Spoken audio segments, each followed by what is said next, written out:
tools of a lighting director? Besides the brain and the will to live, the tools, they're not ultra sophisticated, I don't think.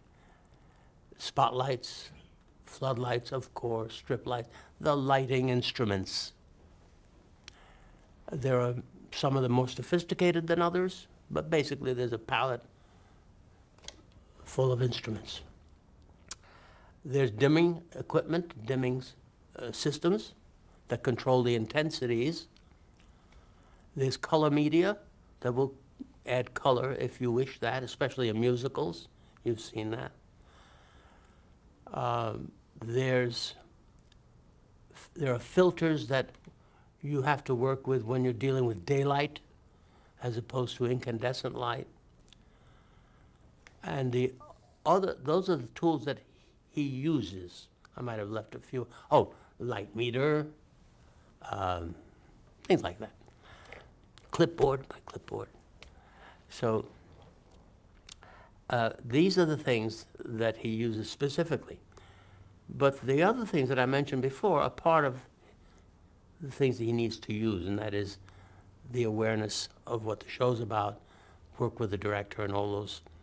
That information has to be fed into him or her in order for him to do the job. But the tools aren't, they're not ultra sophisticated, I don't think. Have they changed since you began in the business? Yes, the basic lights have not. Spotlights and floodlights, what they call Fresnels and Licos and all. Basically, there's been improvements on, especially the Lico with a unit called a Source 4, which is a more sophisticated Lico, which is a Lico is a spotlight, basically, with a built-in lens system and shutter system that allows you to frame the light. The Fresnel is a softer light that has what they call barn doors, which allow you to, quote, frame the light, but not as well as with the Lico. Then there's fill lights of all sorts. We started with scoops, and now there are things called soft lights, which are basically a diffused light source. There's chimeras. These are all diffused, basically low-level light source, and there's nothing tricky about them. No lenses. Just a floodlight, basically, to fill in shadows and so forth. Okay. But the most advanced area, there are two that have come to mind. One of them is in the dimming systems. Dimming systems used to be all manually operated. A dimmer board, which controls the intensity of the light, would be physically, each dimmer had a handle on it. I mean, big, like this. And you would physically dim up or down the lights. These, what they call road boards, had usually 12 5,000-watt dimmers in them. And you would put one light on each or 5 lights on each, whatever it took.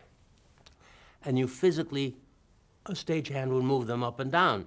Sometimes they put them back to back, and you'd operate 2 dimmer boards at one time.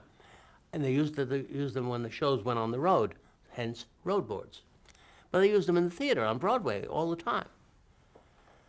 So in came the new invention, which was the electronic dimmer board or the memory system, where now a dimmer board, instead of having big handles, had little handles that controlled dimmers on a rack someplace, and also a system that would allow you to remember cues. So you could have dimmer 1 go to 5 points, dimmer 2 go to 10 points, dimmer 3 go to 0, dimmer 4, and on and on. And you can control hundreds of dimmers at one time with the push of one button.